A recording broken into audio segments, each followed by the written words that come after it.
Hi hello ನಮಸ್ಕಾರ. ನೀವು ನೋಡ್ತಾ ಇದ್ರ ಸ್ಪೀಡ್ ಪ್ಲಸ್ ಕರ್ನಾಟಕ. ನಾನು ಐಶ್ವರ್ಯಗೌಡ. ಎಸ್, ರಾಜನಿಲ್ಲದ ರಾಜ್ಯಕ್ಕೆ 4 ವರ್ಷ ಕಳೆದಿದೆ. ಎಸ್, ನೀವು ನೋಡ್ತಾ ಇರ್ಬೋದು, ನನ್ನ ಹಿಂದೆ ಅಪ್ಪು ಸರ್ ಅವರ ಸಮಾಧಿ ಇರುವಂಥದ್ದು. ಹೂವಿನ ಸರಮಾಲೆಯಲ್ಲಿ ಅವರನ್ನು ಅಲಂಕಾರ ಮಾಡಿರುವಂಥದ್ದು.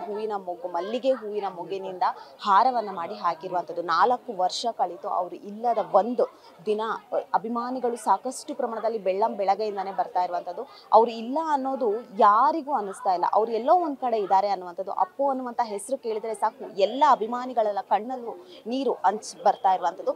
ಈಗ ಕಂಠೀರವ ಸ್ಟುಡಿಯೋದಲ್ಲಿ ಎಷ್ಟೋ 6 ಗಂಟೆಯಿಂದಾನೇ ಬೆಳಗ್ಗೆಯಿಂದಾನೇ ಒಂದಷ್ಟು ಅಭಿಮಾನಿಗಳು ಬರ್ತಾ ಇರುವಂಥದ್ದು. ನನ್ನ ಪಕ್ಕ ಹಲವಾರು ಜನರಿದ್ದಾರೆ, ಅವ್ರನ್ನೇ ಮಾತಾಡ್ತೀವಿ. ಮೇಡಮ್, ಎಲ್ಲಿಂದ ಬಂದಿದ್ದೀವಿ? ನಾವು ಕತ್ರಗುಪ್ಪೆಯಿಂದ ಬಂದಿದ್ದೀವಿ. ರಾತ್ರಿ 12 ಗಂಟೆಯಿಂದ ಕಾಯ್ತಾ ಇದೀವಿ ನೋಡಬೇಕು ಅಂತ. ಅಶ್ವಿನಿ ಮೇಡಮ್ ನೋಡ್ಕೊಂಡು ಹೋಗೋಣಂತ ಇಲ್ಲೇ ನಿಂತಿದ್ದೀನಿ.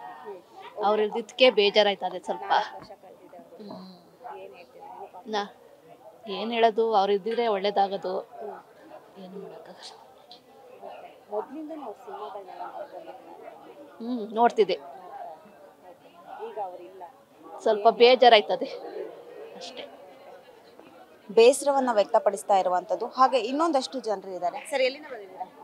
ನಾವು BDA ಕಾಂಪ್ಲೆಕ್ಸಿಂದ ಬಂದಿದ್ದೀವಿ. ಅದೇ ಕಾಲೇಜ್ನ ಬಿಟ್ಟು ಬಂದಿದ್ದೀವಿ.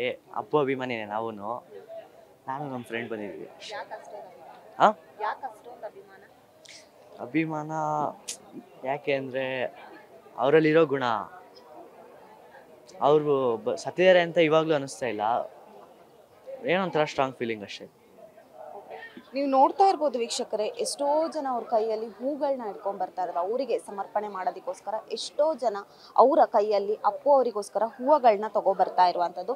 ಇನ್ನೊಂದಷ್ಟು ಜನ ಇದ್ದಾರೆ, ಅವ್ರನ್ನೇ ಮಾತಾಡ್ಸೋಣ. ಸರ್, ಎಲ್ಲಿಂದ ಬಂದಿದ್ದೀರಾ ನೀವು? ಮೇಡಮ್, ಮೈಸೂರಿಂದ ಬಂದಿರೋ ಮೇಡಮ್. ನೈಟ್ 12 ಗಂಟೆಗೆ ಬಂದಿರೋದು. ಬೆಳಗಾನ ಇಲ್ಲೇ ಕಾಯ್ಕೊಂಡಿದ್ವಿ. ಅಭಿಮಾನಿ ಅಲ್ವಾ, ನಮ್ಮ ಮನೆ ದೇವರಿದ್ದಂಗೆ ಅಲ್ವಾ, ಅದಕ್ಕೆ ಬಂದಿದ್ವಿ. ಹೌದು, ಬೇಜಾರಾಗುತ್ತೆ, ಏನು ಮಾಡೋಕ್ಕಾಗಲ್ಲ.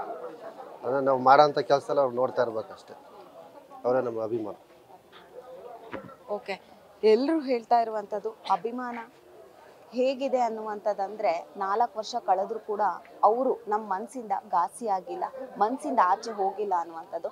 ಎಸ್, ಇಲ್ಲೊಬ್ರು ಇದ್ದಾರೆ, ಅವ್ರನ್ನೂ ಮಾತಾಡ್ಸ್ತಾ ಹೋಗ್ತಾರೆ. ಸರ್ ಮೇಡಮ್, ಆ ಥರ ಯಾರು ಬರಲ್ಲ ಮೇಡಮ್. ಅಷ್ಟು ಮಾತ್ರ ಒಂದೇ ವಾಕ್ಯದ ಹೇಳ್ಬೇಕು ಅಂದರೆ ಆ ಥರ ಯಾರು ಬರಲ್ಲ.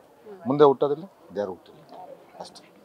ಓಕೆ ಸರ್, ಅವ್ರು ಒಂದು ವೇಳೆ ಇದ್ದಿದ್ದು ಪ್ಯಾನ್ ಇಂಡಿಯಾ ಸ್ಟಾರ್ ಆಗಿರ್ಬೋದು, ಎಷ್ಟೋ ಜನರಿಗೆ ಹೆಲ್ಪ್ ಆಗಿ ಇವಾಗಲೂ ಬೇಜಾರಾಗುತ್ತೆ. ಏನು ಮಾಡೋದು? ಯಾವಾಗಲೂ ನೆನಪಾಗ್ತಾ ಇದ್ದಾರೆ. 4 ವರ್ಷ ಹೌದು ಕಳೆದ್ರೂ ಕೂಡ ಎಲ್ಲರೂ ಮನಸ್ಸಲ್ಲಿ. ಹೌದು ಮೇಡಮ್, ಯಾರು ಆ ಥರ ಮಾಡೋಕ್ಕಾಗಲ್ಲ, ಮಾಡೋದು ಇಲ್ಲ. ಅಷ್ಟು ಮಾತ್ರ ಹೇಳ್ಬೋದು. ಅದು ಅಣ್ಣವ್ರು ಬಿಟ್ರೆ ಯಾರೂ ಚಾನ್ಸೇ ಇಲ್ಲ ಅಷ್ಟು.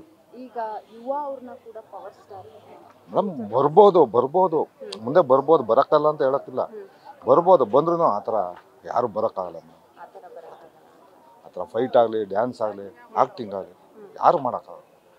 ಅಷ್ಟು ಮಾತ್ರ ಹೇಳ್ಬೋದು. ಎಸ್, ನೋಡಿದ್ರಲ್ಲ ವೀಕ್ಷಕರೇ, ಎಷ್ಟೋ ಜನ ಅಭಿಮಾನಿಗಳು ಹೇಳ್ತಾ ಇರುವಂಥದ್ದು ಒಂದೇ, ಅಪ್ಪು ಅವರು ಎಲ್ಲೂ ಹೋಗಿಲ್ಲ, ನಮ್ಮ ಜೊತೆನೇ ಇದ್ದಾರೆ ಅನ್ನುವಂಥದ್ದು. ಎಸ್, ಇದಿಷ್ಟು ಇವತ್ತಿನ ಸುದ್ದಿ ಆಗಿತ್ತು. ಕ್ಯಾಮರಾ ಪರ್ಸನ್ ನವೀನ್ ಜೊತೆ ಐಶ್ವರ್ಯಗೌಡ, ಸ್ಪೀಡ್ ನ್ಯೂಸ್ ಕನ್ನಡ, ಬೆಂಗಳೂರು.